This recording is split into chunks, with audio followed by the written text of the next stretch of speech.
Welcome to another Let's Play of TownCraft, the isometric crafting and town building game for iPad. We've gotten quite a few requests to do some more Let's Plays showing off different scenarios and other stages of the game, so we decided to start with our newest scenario, Desert Island. In contrast to the watery or foresty environments in other scenarios, this one isn't in either of those things. So without further ado, here's Lee talking over some of the gameplay in Desert Island. Let's play TownCraft. Hello everybody and welcome back. I'm getting slightly demented. This is the third one of these I've recorded in a row. So here we are on the brand new map, which at the moment is yet to be released. So I'll probably end up putting this one out when that's all done and dusted. Now, it's called Desert Island. It's no secret as to why. It's because we're on a desert island. That's why we're on a desert island. So, as you can see, it's just you and a whole bunch of palm trees at the very beginning. I've got a game which is sort of midway through at the moment. I've got a couple of buildings. A few of my first crafting tables are already built. Oh, and I've got an iron hatchet, which is significantly better.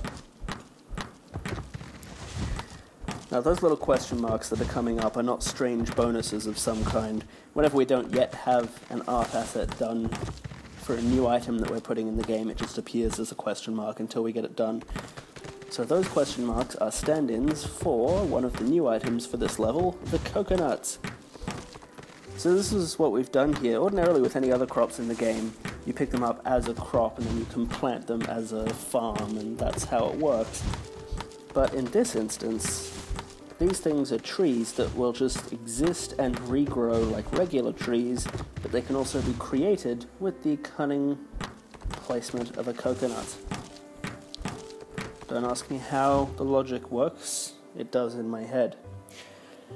So there's a couple of really tricky parts to this map.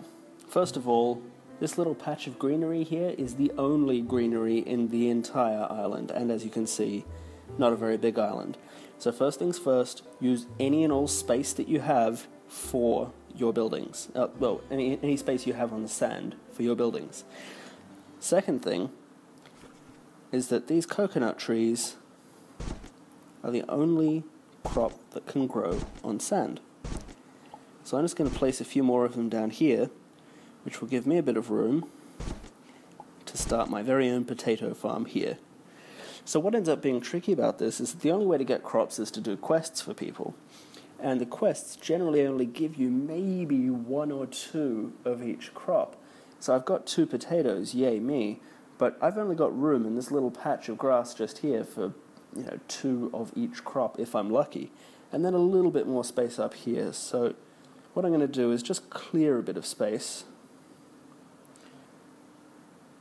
by moving this stockpile fellow over here,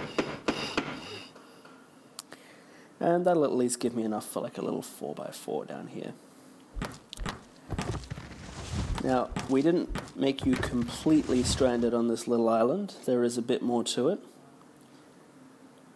What I've done is I've built a bridge out to this place, which has a couple of the other basic necessities. We've got iron, we've got sand, and hopefully coal.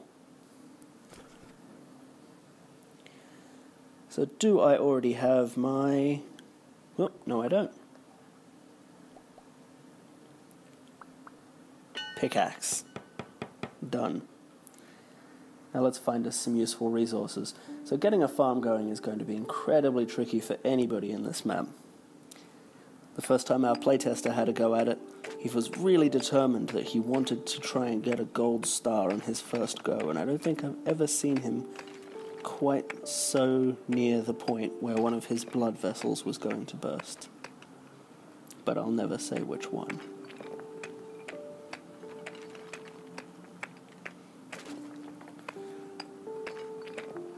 And what we have is a whole lot of stone. 7 days left.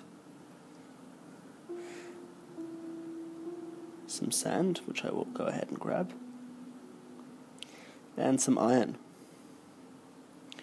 All well and good.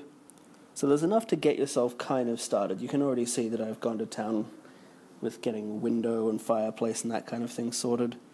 I've already got enough room for a windmill, not that that would really do me any good until I can get my hands on a little bit of wheat, but what I can do is make a couple of other fine buildings like these ones. For those of you who don't know, wooden sticks can be turned into doorknobs.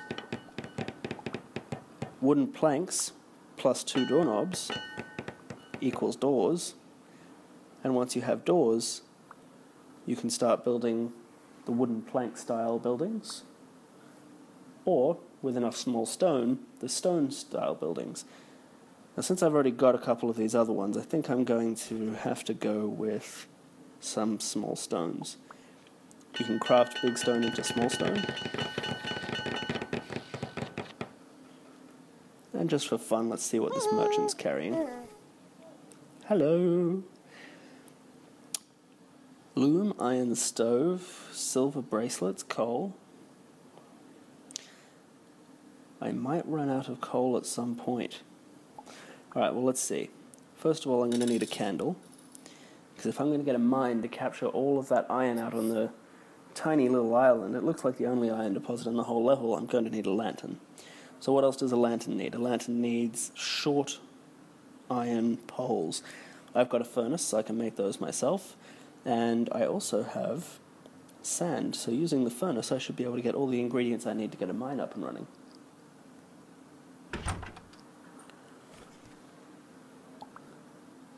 Yep, easily done. I usually just stock up on everything when I'm doing this. Sand, we'll need a couple of glass panes. Go to the crafting table. Use my 1 candle. My glass panes and some short poles. Get a candle. That's given me enough for a mine. So let's just chuck that right down here. And I'm now a shanty town. What the town ratings actually do, by the way, is increase the number of people who come to visit your town. And after you've got a high enough rating, some of the people who do come to visit will be nobles. The advantage of having nobles is that they have different quests, and that they will spend a whole lot more money. So let's say I want to turn this thing here into a shop. We've had a couple of people ask questions about shops, so let's do this. I will put my stove over here. I could actually leave my stove in there if I wanted to and still make it a shop. We didn't put a rule in against it or anything like that, but it just felt odd. I thought the shop should have a big counter in it and not a stove, but that's my personal preference. These little bushes here are just a way of getting sticks early on. We wanted to include palm trees, but it occurred to us that the rationale that you're going to be snapping off small branches for your very first sticks doesn't really apply as well to a palm tree. Hence the shrubs. So the next question is, do I have twine? No. Do I have access to twine? Well, possibly. Let's check with our merchant friend here. Perfect, got some twine. Now, what else does one need? Iron plates, which I've got, short iron poles, and twine. That's how I make some scales. That should be everything then. The reason I might want to pick up gold bracelets, by the way, it's quite useless for me to buy them right now. Gold bracelets, if I bought them, I'd be getting ripped off slightly. I don't have enough money even. But if I tried to sell them straight back, I wouldn't be making any kind of profit. If I can get my hands on some gems, I can mix them with the gold bracelets and then sell them back and make a little bit of money off the top. Meanwhile,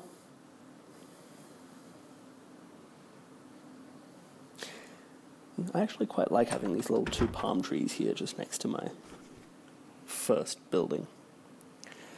So, iron plates, iron short poles, twine. 1 set of scales. Iron tool bits, wooden planks, counter. Wooden counter, scales, sales counter. And I do believe I've got myself a shop.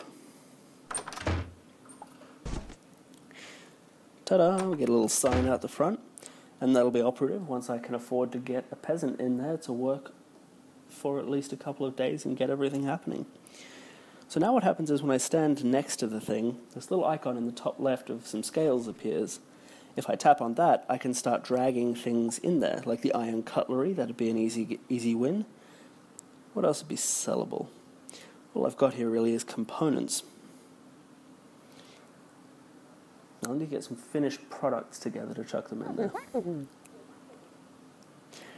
Ooh, pumpkins in exchange for coconuts, you say? I accept your epic quest of coconut. Perfect, I already had them. 2 pumpkins, 6 coconuts. Let's add to my farm. But not before I take up the opportunity to trade with yet another... Ooh, that's a lot of stuff. I'm really a little low on money here, though. But I have ample coconuts, so I will sell those coconut bowls, which could change to coconut halves in between now and the time we launch this level. I'm not 100% sure. In any case, I feel certain there's something here I'm going to want.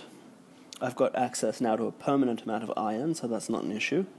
I don't have any gems, so getting the silver rings or the gold rings or bracelets is also pointless. The iron stove I can make myself, the loom I can make myself. I am actually stocked up fairly nicely. But what does this other merchant have to say about my stockedness? Veggie pizza, gems, hello. Okay. I'm going to grab a veggie pizza. And here's why. If you've watched the other Let's Plays, you might know this trick. We actually added this one in late the other year. By the other year, I mean 2013, but who's counting? So we've now got 2 pumpkins and 2 potatoes, and 1 pizza tree. This tiny little slice of pizza that you can see here on a little sprout.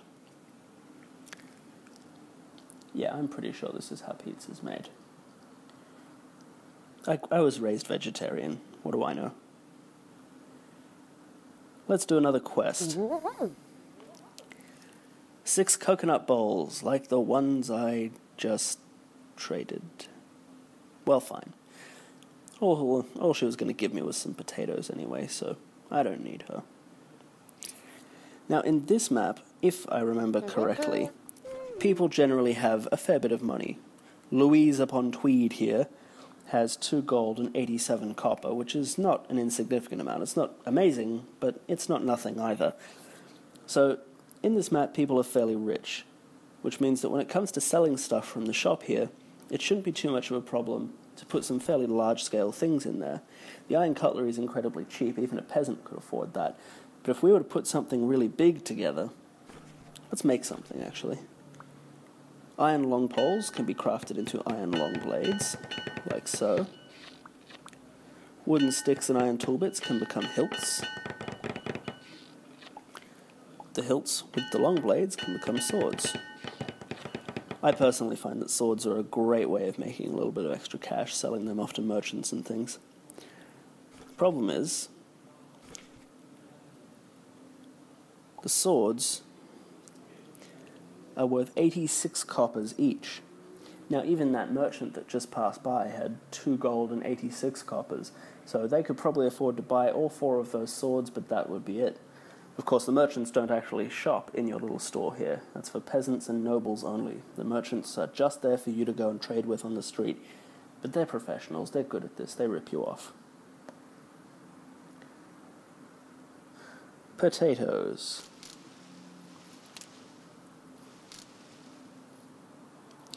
So I'm going to give it a wrap here, which is not really a phrase. Give it a wrap is not a phrase that ever happens. I think I was thinking of give it a rest, and then I was thinking of wrap it up, and I couldn't decide. Don't judge me. So I'm going to give it a rest wrap up, and I'll leave you guys to enjoy the Desert Island map, which should be coming out in about 2 weeks. Thanks very much for watching, and enjoy TownCrafting. Bye.